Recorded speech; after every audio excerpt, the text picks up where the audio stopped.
Lithium ion battery இத பத்தி ஷார்ட்டா பார்க்கலாம் வாங்க. வாங்குறவங்க அதிகமாயிட்டாங்க. உங்கள சில பேர் கூட இந்த மாதிரி இருக்கலாம். இந்த மாதிரி ஒரு திங்கிங்ல இருந்தாலும் பெட்ரோலோட பிரைஸ் நாளுக்கு நாள் இன்க்ரீஸ் ஆகிட்டே போகுது. இது மட்டும் இல்லாம 2030ல இருந்து 2040க்குள்ள எல்லாருமே எலக்ட்ரிக் வெஹிக்கிள்ஸ்க்கு மாற வேண்டிய ஒரு கட்டாயத்துல இருக்கும். ரீசெண்டா கூட central government vintage bikes global warming அதிகமானதால அதிகப்படியான குளோபல் வார்மிங் இந்த மாதிரி பெட்ரோல் அண்ட் டீசல் இந்த மாதிரி ஐசி இன்ஜின்ஸ்ல இருந்து ப்ரொடியூஸ் ஆகுற கேஸ் மூலியமா தான் குளோபல் வார்மிங் அதிகமாகுது. இப்படிங்கிற ஒரு காரணத்தினாலையும் நம்ம என்விரான்மெண்ட் பாதிக்கப்படுது. இப்படின்னு பல காரணங்களை ஒண்ணு மேல ஒன்னா அடுக்கிக்கிட்டே போலாம். இந்த காரணம் எல்லாமே ஒன்னா சேர்ந்து நம்ம வெஹிக்கிள்ஸ்க்கு மாறிதான் ஆகணும் அப்படிங்கிற ஒரு கட்டாயத்துல இருக்கும். சரி, இந்த எலக்ட்ரிக் வெஹிக்கிள்ஸ் என்ன ஆகுறதுக்கு நமக்கு என்ன தேவை? எலக்ட்ரிக் மோட்டார்ஸ் தேவை. இந்த எலக்ட்ரிக் மோட்டார்ஸ் என்ன ஆகுறதுக்கு என்ன தேவை? நமக்கு பவர் தேவை. அந்த பவர் எங்க இருந்து கிடைக்கும்?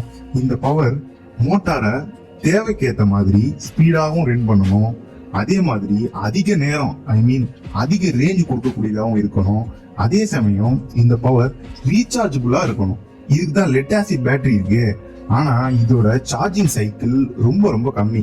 அப்ராக்சிமேட்லி 450 to 500 சைக்கிள் மட்டும்தான் இதை சார்ஜ் பண்ண முடியும். அதே மாதிரி பவர் டெலிவரி குயிக்கா டிஸ்சார்ஜ் ஆகும். இந்த மாதிரி பவர் டெலிவரி குயிக்கா டிஸ்சார்ஜ் ஆகுறதுனால நம்ம ரொம்ப தூரத்துக்கு இதை யூஸ் பண்ண முடியாது. இந்த நேரத்துல தான் லித்தியம் அதோட கேமை பிளே பண்ண ஸ்டார்ட் பண்ணிடுச்சு. இந்த லித்தியம் அயன் பேட்டரிஸ் இருக்கு பாத்தீங்களா, இத சோனி கம்பெனி தான் 1991ல கமர்ஷியல் பர்பஸ்க்காக மேனுஃபேக்சரிங் பண்ணாங்க. மொபைல், லேப்டாப்ஸ் இந்த மாதிரி விஷயத்துக்காக யூஸ் பண்ண ஆரம்பிச்சாங்க. கிட்டத்தட்ட 30 வருஷத்துக்கு முன்ன மொபைலுக்காக யூஸ் பண்ணப்பட்ட ஒரு லித்தியம் அயன் பேட்டரி தான் இப்போ நம்ம வெஹிக்கிள்ஸ்க்கு யூஸ் பண்ற ஒரு மெயின் திங்கா இருக்கு. லித்தியம் அவ்வளவுதானே, இதை எடுத்து பேட்டரி ரெடி பண்ண வேண்டியதானே அப்படின்னு நினைச்சீங்கன்னா அது சாதாரண விஷயம் கிடையாது. இந்த வேர்ல்டுல லித்தியம் கிடைக்கிற நாட்டை விரல் விட்டு எண்ணுற அளவுக்கு குறைஞ்ச அளவுல தான் லித்தியம் அவைலபிலிட்டி இருக்கு. லித்தியம் கிடைக்கக்கூடிய இடம்னு பாத்தீங்கன்னா Bolivia, Argentina, Chile, Australia and China. இது மாதிரி இன்னும் சில நாட்டுல மட்டும்தான் லித்தியம் அவைலபிலிட்டி இருக்கு. இதுல 25 to 40% வரைக்கும் அதிக லித்தியம் கிடைக்கக்கூடிய இடமா பொலிவியா தான் இருக்கு. இந்த பொலிவியா, அர்ஜென்டினா அண்ட் சிலி இந்த 3 நாட்டையும் லித்தியம் ட்ரையாங்கிள் அப்படின்னு சொல்லுவாங்க. இந்த லித்தியம்காக ஒரு கவர்மெண்டே அந்த நாட்டை விட்டு துரத்துற அளவுக்கு இந்த லித்தியமோட டிமாண்ட் வேர்ல்டுல ரொம்ப அதிகமாயிடுச்சு. இந்த லித்தியம் இருக்கு இல்லையா, இத ஒயிட் கோல்டு அப்படின்னு சொல்லுவாங்க. லித்தியம் அயன் பேட்டரி அப்படின்னு சொல்றோம்னா இந்த லித்தியம் எலமெண்ட் இருக்கு பாத்தீங்களா, அந்த ஆட்டம் எல்லாம் எலக்ட்ரானை ரிப்புல் பண்ணும். அந்த ஆட்டமோட எலக்ட்ரானை தன்னோட சேர விடாது. இது மாதிரி எலக்ட்ரானை ரிப்புல் பண்ணாவோ ஆர் அட்ராக்ட் பண்ணாவோ அதை நம்ம அயான் அப்படின்னு சொல்லுவோம். இதனாலதான் நம்ம லித்தியம் அயன் பேட்டரி அப்படின்னு சொல்றோம். இந்த லித்தியம் பாத்தீங்கன்னா நமக்கு 2 ஸ்டேஜ்ல இருந்து எடுப்பாங்க. ஒண்ணு பாத்தீங்கன்னா ரொம்ப கடினமான பாறை இருக்கு இல்லையா, இந்த பாறையை உடைச்சு அதுல இருந்து எடுப்பாங்க. ஆஸ்திரேலியாவிலாம் இந்த மாதிரி தான் லித்தியம் எடுக்கிறாங்க. செகண்ட் ஒன் எப்படின்னு பாத்தீங்கன்னா நம்ம உப்பெல்லாம் எப்படி சலிச்சு எடுப்போம் அந்த மாதிரி இந்த லித்தியம் சலிச்சு எடுக்கிற மாதிரி ஒரு ப்ராசஸ் லித்தியம் கிடைக்குது. சரி, இந்த லித்தியத்தை எடுத்தாச்சு அப்படின்னா எல்லா நாட்டுக்கும் டிஸ்ட்ரிபியூட் பண்ண வேண்டியதானே. இத பெரும்பாலும் ராவா கொடுக்க மாட்டாங்க, செல்லா கன்வெர்ட் பண்ணி தான் மற்ற கண்ட்ரிக்கு டிஸ்ட்ரிபியூட் பண்ணுவாங்க. இந்த லித்தியம் பேட்டரி பாத்தீங்கன்னா 3 டைப்ல இருக்கும். First one low quality, second பாத்தீங்கன்னா குட் குவாலிட்டி, தேர்ட் பாத்தீங்கன்னா கிரேட் குவாலிட்டி இப்படின்னு சொல்லுவாங்க. இந்த லித்தியமோட சார்ஜிங் சைக்கிள் எவ்வளவு இருக்கும் அப்படின்னு பாத்தீங்கன்னா 1000 to 3000 சைக்கிள் வரைக்கும் இருக்கும் அப்படின்னு சொல்றாங்க. அது என்ன 1000 to 3000 அப்படின்னா, இந்த லோ குவாலிட்டி இருக்கு பாத்தீங்களா, இதுவே 1000 சைக்கிளுக்கு மேல கொடுக்கும். அப்படின்னா இந்த good and great quality battery பாத்தீங்கன்னா இன்னும் எக்ஸ்ட்ராவான சைக்கிளை நமக்கு கொடுக்கும். இந்த வேர்ல்டுலயே அதிகப்படியான லித்தியத்தை இம்போர்ட் பண்ற நாட்டுல இந்தியாவும் ஒரு நாடுன்னு தான் சொல்லணும். சரி, இந்தியாவில லித்தியம் இருக்கா அப்படின்னு கேட்டீங்கன்னா கொஞ்ச நாளைக்கு முன்னாடி கர்நாடகா ஸ்டேட்ல லித்தியம் ஆக்சைடு இருக்கிறதா சொல்லியிருக்காங்க. இது எவ்வளவு இருக்குன்னு பாத்தீங்கன்னா கிட்டத்தட்ட 30,000 டன்னு கிட்ட கிடைச்சிருக்கு அப்படிங்கிற மாதிரி சொல்லியிருக்காங்க. இதுல இம்பியூரிட்டிஸ் எல்லாம் ரிமூவ் பண்ணிட்டு பாத்தீங்கன்னா கிட்டத்தட்ட நமக்கு 14,000 டன் வரைக்கும் லித்தியம் கிடைக்கும் அப்படிங்கிற மாதிரி சொல்லியிருக்காங்க. நம்மளோட தேவைக்கு ஏற்ற அளவுக்கு இந்த லித்தியம் பெருசா கேட்டீங்கன்னா கண்டிப்பா கிடையாது. ஆனா குறைஞ்ச அளவு தேவையே இது கண்டிப்பா பூர்த்தி பண்ணும். இந்த லித்தியம் அயன் பேட்டரி இருக்கு பாருங்க, எனக்கு கொஞ்ச நாள் முன்னெல்லாம் இந்த பேட்டரி உள்ள பவுடர் ஃபார்மட்ல தான் இருக்கும் அப்படின்னு நினைச்சிட்டு இருந்தேன். ஆனா இது எப்படி இருக்குன்னு பாத்தீங்கன்னா ரொம்ப தின்னான ஷீட் ஸ்டேஜ்ல ரோல் பண்ணி வச்சிருக்காங்க.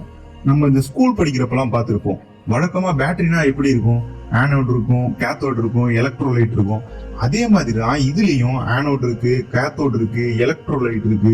இதோட செப்பரேட்டர் அப்படின்னு சொல்லிட்டு இன்னொன்னு எக்ஸ்ட்ரா ஒன்று வச்சிருக்காங்க. ஆனோட்ல பாத்தீங்கன்னா கிராஃபைட்டுக்கு நடுவுல லித்தியம் இருக்கும், கேத்தோட் சைடு பாத்தீங்கன்னா கோபால்ட் இருக்கும். இந்த கோபால்ட் பாத்தீங்கன்னா ரொம்பவே டாக்ஸிக்கான ஒரு மெட்டீரியல். இதால ஹியூமன்ஸ்க்கும் சரி என்விரான்மெண்ட்டுக்கும் சரி இதால என்னைக்குமே ஆபத்து தான். இந்த ஒரு ரீசனாலதான் லித்தியம் அயன் பேட்டரி ஹீட் ஆகுது, வெடிக்கவும் கூட செய்யுது. நம்ம மொபைல் பேட்டரி இருக்குல்ல, இது கூட லித்தியம் அயன் பேட்டரி தான் அப்படிங்கிறது உங்களுக்கு தெரிஞ்சிருக்கும். கொஞ்சம் நீங்க ரிமெம்பர் பண்ணி பாருங்க. ஏதோ ஒரு மொபைல் சர்வீஸ் கடையிலயோ இல்ல நீங்க இந்த மொபைலை பர்ச்சேஸ் பண்ண கடையிலயோ பேட்டரிய ட்ரைன் ஆகுற வரைக்கும் யூஸ் பண்ணாதீங்க அப்படின்னு கண்டிப்பா சொல்லியிருப்பாங்க. அவங்க சொல்றது ஒரு வகையில உண்மைதான். அது ஏன்னு கேட்டீங்கன்னா, இந்த பேட்டரி எப்படி ஒர்க் ஆகும்னு பாத்தீங்கன்னா, ஆனோட்ல இருந்து கேத்தோடுக்கு லித்தியம் போகும், அதாவது கோபால்ட்டை நோக்கி போகும். நீங்க பேட்டரிய ட்ரைன் ஆகுற வரைக்கும் யூஸ் பண்ணிட்டு இருந்தீங்கன்னா ஆனோட் பக்கம் உள்ள எல்லா லித்தியமும் கேத்தோட் பக்கம் கோபால்ட்டை நோக்கி போயிடும். சரி போட்டுமே இதான ப்ராசஸ் அப்படின்னு நினைச்சீங்கன்னா, ஆனா இங்கதான் பிரச்சனையே. நீங்க ரீசார்ஜ் பண்ணும்போது இந்த ப்ராசஸ் ரிவர்ஸ்ல நடக்கும். நீங்க ஃபுல்லா ட்ரைன் பண்ணி சார்ஜ் பண்ணும்போது இந்த கோபால்ட்டும் சேர்ந்து இந்த லித்தியம் கூட வந்துடும். இப்படி கம்பைன் ஆகி வந்த ரெண்டுமே பழைய ஸ்டேட்டுக்கு திரும்ப மாறாது.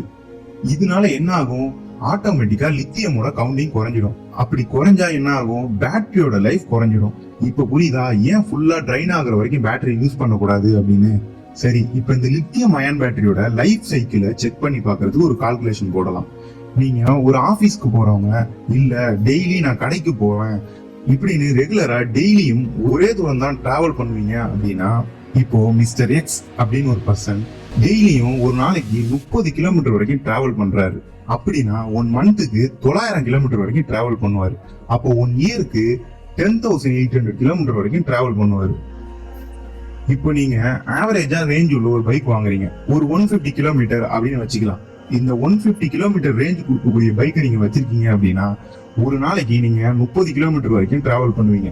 அப்படின்னா இந்த 150 கிலோமீட்டர்ல நீங்க 5 நாள் வரைக்கும் சார்ஜ் போட தேவையில்லை. அப்போ ஒரு மந்த்துக்கு 6 தடவை தான் சார்ஜ் போடுவீங்க. 1 மந்த்துக்கு 6 தடவைனா 1 இயருக்கு 72 தடவை மட்டும்தான் நீங்க சார்ஜ் போடுவீங்க. அப்போ 10 இயர்ஸ்க்கு 720 தடவை மட்டும்தான் சார்ஜ் போடுவீங்க. நம்ம ஏற்கனவே சொன்னோம் lithium ion battery 1000 to 3000 cycle வரைக்கும் சார்ஜ் போட முடியும் அப்படின்னு.